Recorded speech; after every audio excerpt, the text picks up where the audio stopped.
गवार जेठानी मॉडर्न देवरानी। अर्पिता की शादी राकेश से तय होती है, जो एक सरकारी नौकरी करता था।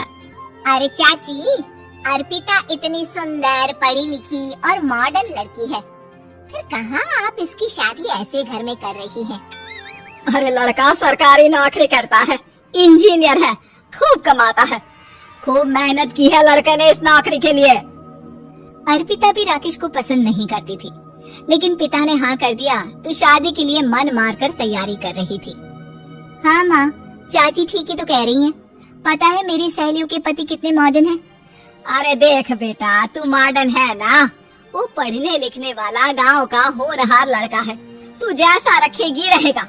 अब तक कोई उसकी केयर करने वाला नहीं था, है तो सिर्फ एक भाई भाभी, और माँ पिता तो गांव में ही रहते हैं। अर्पिता का मुंह बन जाता है। वो पिता के फोन से राकेश का नंबर लेकर उसे मिलने के लिए बुलाती है। आज तो मैं उसे साफ साफ मना कर दूंगी, मुझे नहीं करनी शादी। शक्ल देखिए, ना कपड़े पहनने का तरीका है ना बोलने का। अर्पिता राकेश से मिलने जाती है। अब क्या हो गया, आपने मुझे अर्जेंट मिलने को बुलाया, सब ठीक तो है ना? हाँ सब ठीक है, पर मैं आपसे कुछ कहना चाहती हूँ। आप ना इस शादी से मना कर दे। राकेश की आंखें अर्पिता की इस बात से लाल हो जाती है।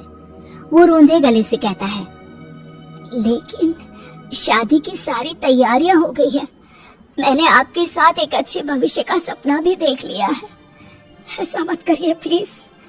माँ पिता के अलावा मैंने किसी को दिल से अपना माना है तो वो आप ही है।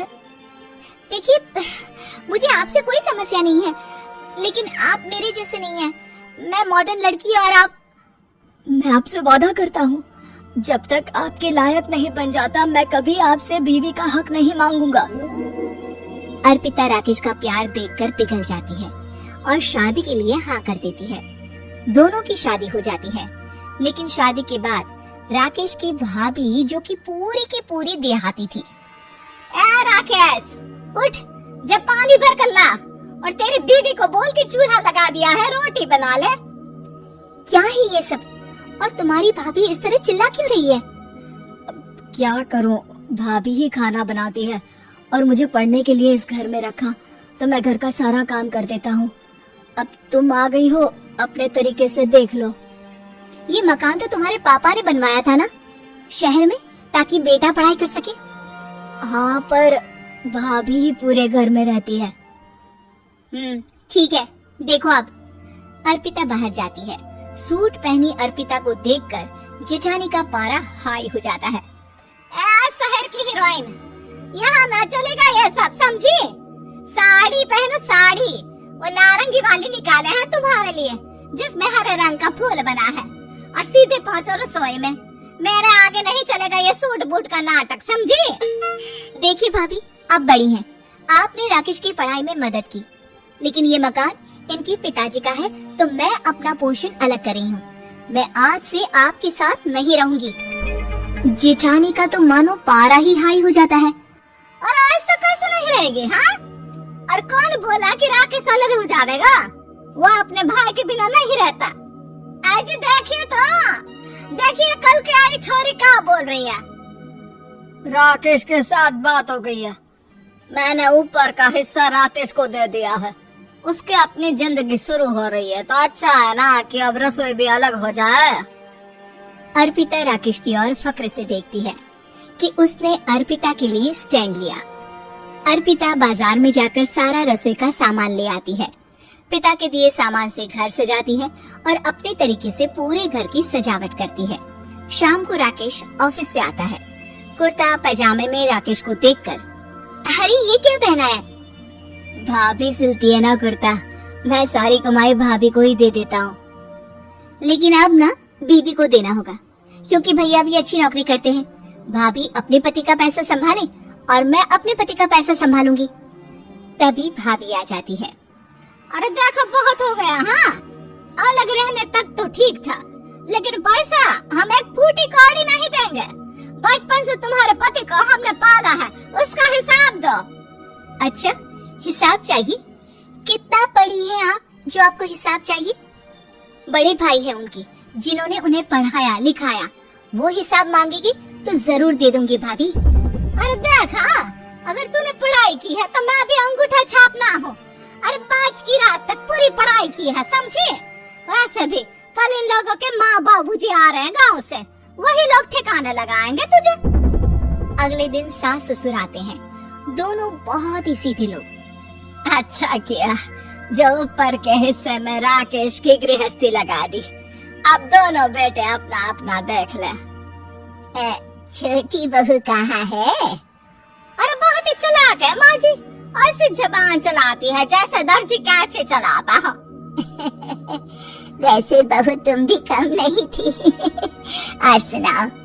तभी छोटी बहू सास ससुर के पैर छूकर उन लोगों को चाय और नाश्ता देती है। माँ जी आप थक गई होंगी, मैं खाना लगा देती हूँ, ऊपर आ जाइए चाय पीकर। अरे बस बस यही रहेंगे वो, क्योंकि बड़ी बहू मैं हूँ। हमेशा से इनके माँ बाबूजी मेरे पास ही आए हैं। चलिए माँ जी आप ना किचन में खाना बनाइए, मैं जरा बाजार होकर आती हूँ और फिर साथ में खाना खाता है। जेठानी बाजार निकल जाती है और सास ससुर बेचारे घर पर अकेले। फिर दोपहर को, माँ जी मैंने आप सभी के लिए खाना बनाया है। माना मैं छोटी हूँ लेकिन अच्छा लगेगा अगर आप लोग मेरे साथ रहे। वैसे भी यहाँ है कौन बेटा, चलो ऊपर राकेश के पास ही चलते हैं। सास ससुर दोपहर का खाना खाकर वही आराम करने लगते हैं कि जेठानी आ जाती है। अरे वाह, ये तो वही बात हुई ना, कल की आई को पूरा परिवार और हम अकेले के अकेले। भाभी देखिए, परिवार में प्यार से रहा जाता है, ना कि चालाकी से। अम्मा खाना कैसे बनाती, पहले ही गांव से थक कर आई हैं। हाय रे दैया, तो मैं का बाजार से ऐस करके आ रही हूँ। अरे भूख के मारे मेरा सर दर्द हो रहा है और यहाँ मेरी फिक्र कौन करेगा। अरे तो किचन में खाना है, लगा देती हूँ मैं भाभी। बड़ी बैठकर खाना खाती है और शाम को जब राकेश घर आता है। अरे राकेश, तू तो पूरा हीरो लग रहा है इन कपड़ों में। ऐसे कपड़े पहले क्यों नहीं पहनता था? राकेश बीवी की तरफ देखता है और फिर कहता है, माँ पहले पहनाने वाली नहीं थी ना। हाँ हाँ, और हम जो हाथ से सिल सिल कर कुर्ता पहनाते थे उसका क्या? अरे तुम्हारे भैया तो आज भी पहन रहे हैं। तभी अर्पिता सास के लिए कपड़े और ससुर के लिए शर्ट पैंट ला कर देती है। उन लोगों को फ्रिज से ठंडा पानी और टीवी में फिल्म दिखाती है। अरे कब से इनको बोल रहे हैं कि फ्रिज वाले आओ, लेकिन ये है कि मानत ही ना है। बहू अब तो तुम ही समझाओ ससुर जी को। नहीं पापा, आप फ्रिज मत लीजिए। अरे वाह रे छोटे, खुद फ्रिज का ऐसी का मजा ले, और इनकी माँ के पास अब फ्रिज भी ना हो। अरे देखा पिताजी, देखा माँ जी क्या बोल रही है। अरे उसकी पूरी बात तो सुन लो कि वो क्या बोल रही है। वो इसलिए क्योंकि अब माँ जी और पापा यही रहेंगे मेरे पास। घर को घर सिर्फ मॉडर्न या गांव की सोच नहीं, बल्कि संस्कार बनाते हैं भाभी, और संस्कार अच्छे हो तो सब सही हो जाता है।